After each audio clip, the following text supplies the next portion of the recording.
should the dead be prayed? Yes, either he and or she is bad or good, for the prayer is for all as to be prayed to God.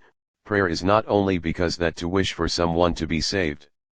You who are and one or and support for the dongs that the Deuterocanonical be removed from the holy book, you committed as serious offense to God and Jesus, for as Jesus said you must perform the latter without neglecting or leaving the former undone, as Jesus said in one even the least of the law or the small stroke of the pen be removed or be changed. That is why Jesus did not remove the Deuterocanonical books, but what you done you removes those formers and assaulting it. The Deuterocanonical, and the traditions as this is about what Jesus said not even the least of the laws be removed if these least of the laws were being patronized or being abided then will be called as traditions as being traditionalized or maintained to be followed, that is why even Jesus teaches the traditions, these what was being called traditions. There are two kind of traditions, God's will traditions and evil traditions.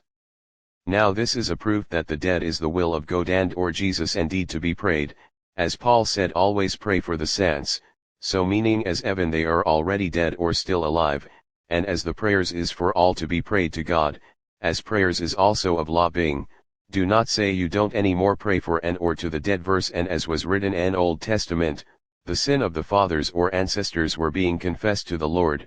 Do you know if what is confession? The action of confession is already praying to God, and confession always with prayers, no good confession to God or as through God's servants, or to any righteous if without prayers.